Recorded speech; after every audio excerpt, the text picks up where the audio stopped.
How is everybody doing today? And in this video, we are going to be talking about our brand new character, actually one of the first characters, and I guess second character as well, whichever way you want to look at it, because both S rings will be coming out at the same time. We are going to be talking about Miyabi in this video in a little bit more in-depth fashion compared to the little stream summary I had beforehand. If you didn't get to watch the stream and you want to know everything that was in it, or me freak out with basically half of the updates that they gave out, make sure to go watch that video. But in today's video, we're going to be looking at Miyabi's kit.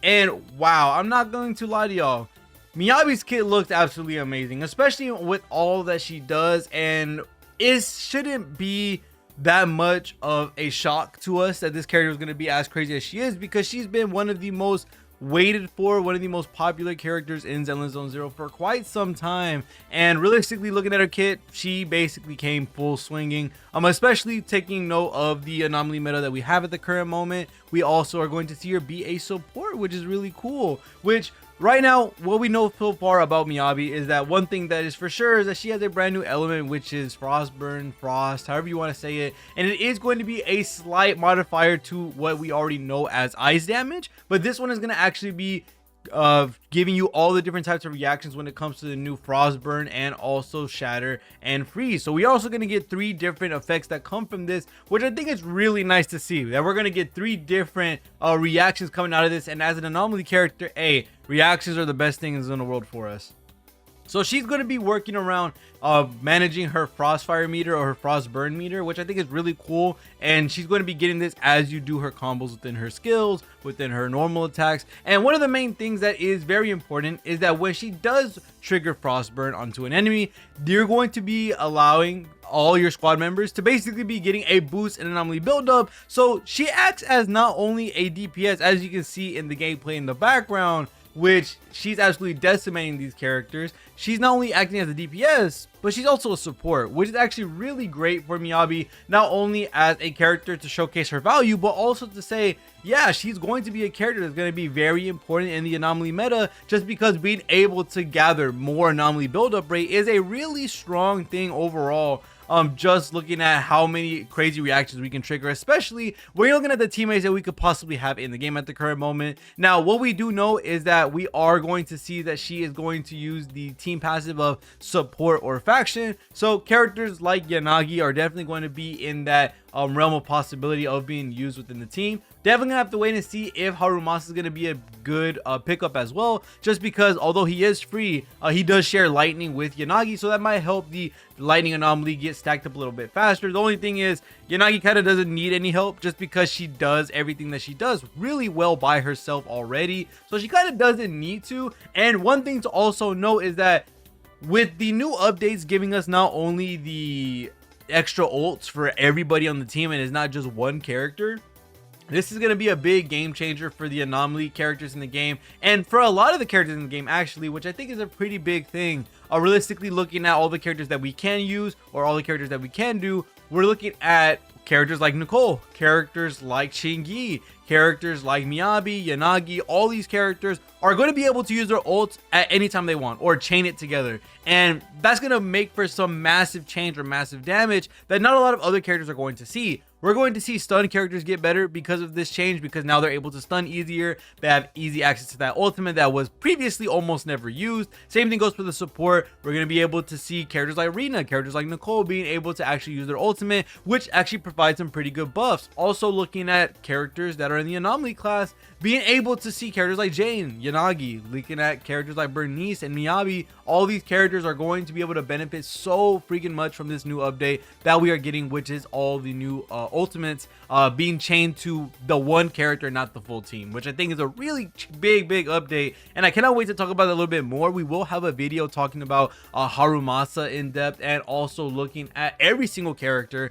and how they stack up with the new ultimate changes, which I think is going to help Miyabi out even more. And it seems like in certain points of Miyabi's gameplay that we see in the background, that in her ultimate, which we're going to see later in this video, is that she ends up getting all her points of Frostfire back, if I'm not wrong, which is really cool. Having that resource management with Miyabi is going to be really nice, and being able to also, as you can see in the bottom left, which I am covering Lamau, you can lower the res of ice by 30%, which does already clear up a question that I had about Miyabi, which was, does she still count as ice, quote unquote, because she's a quote unquote new element? And apparently that's the case, which is 30% target ice res will be lowered when she's in her stance, which means that characters like Lighter, who's able to decrease res as well for fire and ice, was gonna work absolutely amazing for Miyabi. So I cannot imagine the crazy teams we're going to be seeing when it comes to maybe, let's say, having Lighter, who's already an amazing stunner who can decrease ice res,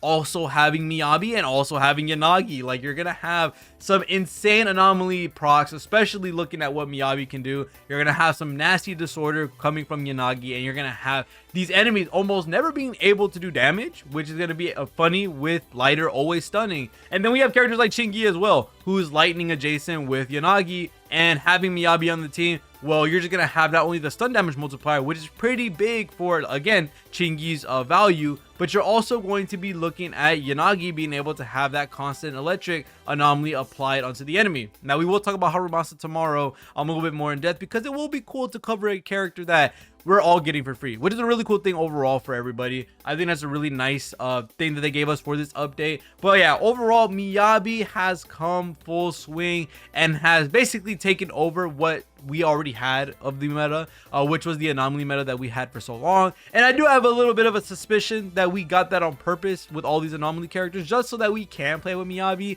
and have a multitude of different teams that we can use. Other characters that I am looking at in regards to how good they could be in relation to Miyabi is definitely characters like Seth. Seth also is lightning defense with someone like Yanagi. He's going to be able to get more anomaly buildup, which Miyabi's already able to do that. So that just means Yanagi and also Seth are able to constantly proc shock, while Miyabi is instantly going to be proccing Frostburn, which is going to be really strong for the team. Not only that, you're going to get a free shield, which is really great. You're going to get anomaly proficiency, which is going to be making an anomaly characters like Miyabi and Yanagi hit way more. There's going to be so many amazing comps that are going to come out of this character that we're going to see all the characters that we've been getting for all this time basically come into fruition. We're going to see all these characters with all the different bonuses, with all the off-field potential, with all the combos, with all the reactions, all the disorders come over and help out, not Yanagi, but help out Miyabi with all the damage that she's going to be doing. I can't imagine the amount of damage that she's going to be throwing out compared to a lot of the bosses that we have currently in the game, because I do feel like characters like Yanagi, characters like Bernice, and characters like Jane, they're already dumpster on these enemies as is. And seeing that we have characters that can give their own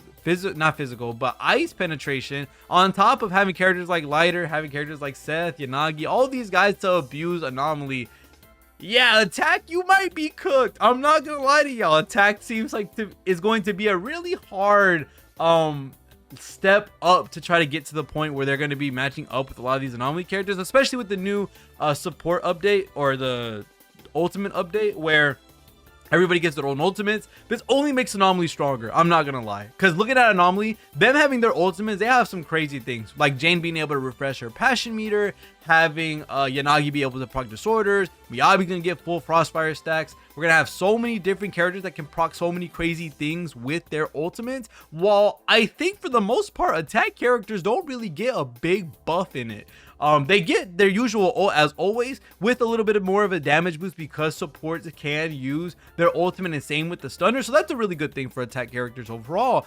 But the biggest problem is that the attack characters themselves don't really gain a lot from it. They just get their ultimate with a bit of extra boost for the damage from what they're going to be getting from the teammates being able to use their ults finally, like Lucy, like Nicole, like Rena, all these other characters. And Anomaly, well, they just have absolutely busted ult. They have really good AoE. They have the potential to proc disorder multiple times, like Yanagi, being able to proc their reaction guaranteed, which is guaranteed damage over something you would have to wait for characters like stun damage, characters like not Lightning Lord, I'm thinking of Starro, thinking of Lighter, and also Chingi.